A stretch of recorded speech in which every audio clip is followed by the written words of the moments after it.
Hello जय श्री कृष्ण जय माताजी जय દ્વારકાધીશ અને હર હર મહાદેવ બધાને કેમ છો? તો આજે આપણે એક નવી રેસીપી લઈને આવી ગયા છે. તો બધાને જય માતાજી જય દ્વારકાધીશ ને હર હર મહાદેવ જય ખોડિયારમાં જય ચામુંડા મારા વડીલો બધાને એટલે જય શ્રી કૃષ્ણ જય માતાજી. તો આપણે એક નવી રેસીપી લઈને આવી ગયા છે. તો આપણે આજે બનાવવાની છે મગની છૂટી દાળ. તો વિડીયોમાં બન્યા રહેજો. તો તમે જોઈ શકો છો આપણે મગની છૂટી દાળ લઈ લીધી છે. આ છે આપણે 250. તો છૂટી દાળ બનાવવાની છે. તો આપણે બાફવા માટે છે ને ગેસ ચાલુ કરી આપણે કુકર મૂકી દેવાનો છે. તમે જોઈ શકો છો.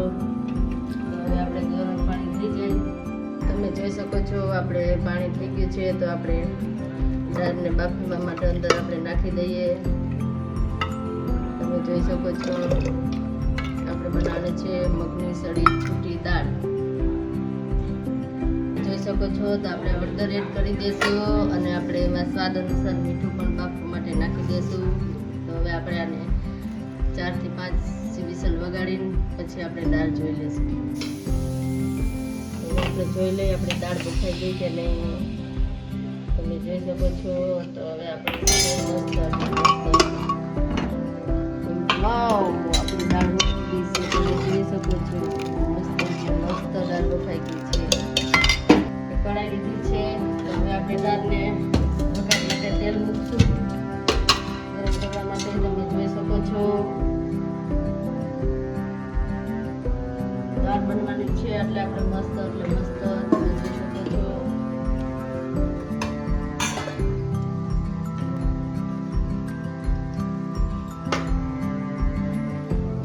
તમે જોઈ શકો છો આપણે જીરું થોડુંક નાખશું. આ છે આપણે રાઈ, આ છે આપણે 2 લવિંગ, 1 તજનો ટુકડો, આ છે આપણે મીઠા લીમડાના પાન. તમે જોઈ શકો છો. ગેસ કરી નાખશું આપણે ધીમો. આપણે ટમેટા એમાં એડ કરી દઈશું.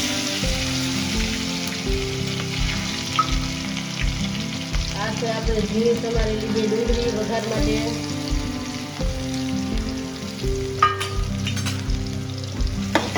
આપણે તેલમાં સાતરી લેશું.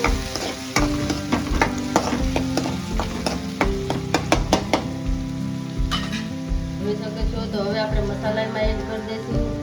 આ છે આપણે હળદર,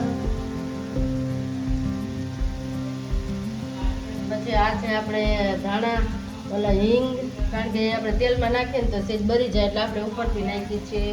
પછી આ છે આપણે સ્વાદ અનુસાર ધાણા જીરું. આ છે આપણે લીલા મરચાંની કટકી કરી દઈશું.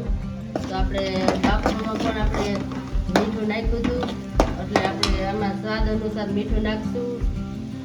અને હવે આને આપણે તેલમાં સારું પેટ પકાવવા દઈશું. જોઈ શકો છો આપણે મસ્ત ટમેટા ડુંગળી છે પાકી ગઈ છે. તો હવે આપણે એમાં ચટણી એડ કરી દઈશું. આ છે આપણે લસણવાળી ચટણી. તો લસણવાળી ચટણી પણ એડ કરી દઈશું.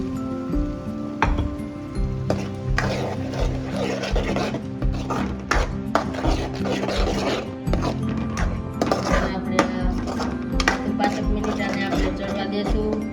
તો તાજ મોઢામાં પાણી આવી જાય. આપણે પરોઠા સાથે, આપણે ભાખરી સાથે ખાવાની બહુ મજા આવે. હવે તમે જોઈ શકો છો આપણે મસ્ત પાકી ગયું છે ટમેટા ડુંગળી લસણની ચટણી. તો હવે આપણે એમાં આપણી દાળ બફાઈ ગઈ છે. તો આપણે આ દાળ આપણે પણ એડ કરી દઈશું એમાં. તાજ મોઢામાં પાણી આવી જાય એવી આપણે દાળ બનીને કમ્પ્લીટ હમણાં ખાવાની તૈયારીમાં છીએ.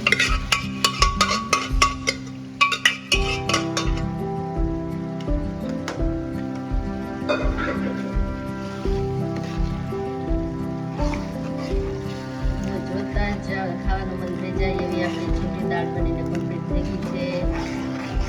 આપણે 1 મિનિટ જ ખાલી આપણે આને લેવા દેવાનું છે. તો આપણે એમાં ધાણા ભાજી એડ કરી દઈશું. આપણે 1 ખાડું આપણે લીંબુ છે ને એમાં એડ કરી દઈશું લીંબુનો રસ એટલે અસલ ખાટી મીઠી લાગે. અમારા ઘરમાં ગીરું ઓછું ખાય એટલે મેં એને ગીરું ઓછું નાખીએ તો હજી આપણે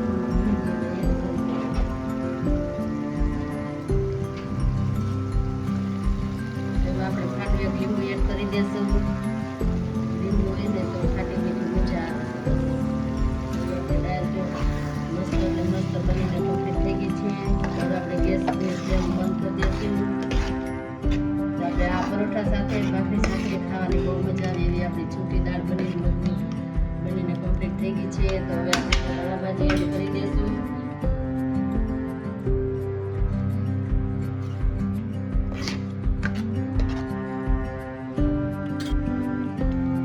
હવે આપણે તેલ ઉપર આવી ગયું છે અને આપણી દાળ થઈ ગઈ છે કમ્પ્લીટ. તો હવે આપણે આ ડીશ આપણે પ્લેટ લીધી છે તો એમાં આપણે સર્વ કરશું. તમે જોઈ શકો છો, જોતા જ મોઢામાં પાણી આવી જાય એવી આપણી દાળ બનીને કમ્પ્લીટ થઈ ગઈ છે.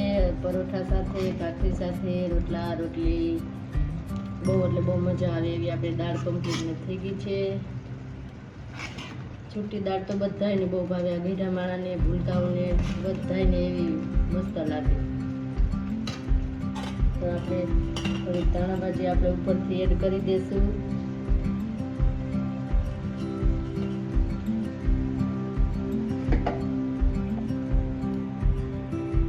આપણી દાળ બનીને કમ્પ્લીટ થઈ ગઈ છે. જોતા મોઢામાં પાણી આવી જાય. પરોઠા સાથે, ભાખરી સાથે ખાઈ શકો છો.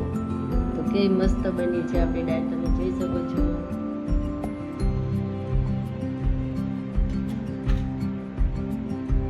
તો આ તમારા મગની છૂટી દાળનો વિડીયો તમને કેવો લાગ્યો? વિડીયો આપણે છે ને પરોઠા સાથે બહુ ખાવાની મજા આવે. અને આપણે ઉપરથી લીંબુ નાખ્યું છે ને એટલે અસલ ખટ્ટું મીઠું મસ્ત થઈ ગઈ છે. તો આવા નવા મારી દાળ તમને કેવી લાગી કોમેન્ટ બોક્સમાં કોમેન્ટ કરજો. તો આ તમારો મગની સળી દાળનો વિડીયો તમને કેવો લાગ્યો? તો આવા નવા વિડીયો તમને બતાવતી રહીશ. તો વિડીયોમાં બન્યા રહેજો. બધાને જય માતાજી, જય દ્વારકાધીશ અને હર હર મહાદેવ. આવજો, ટાટા અને બાય બાય.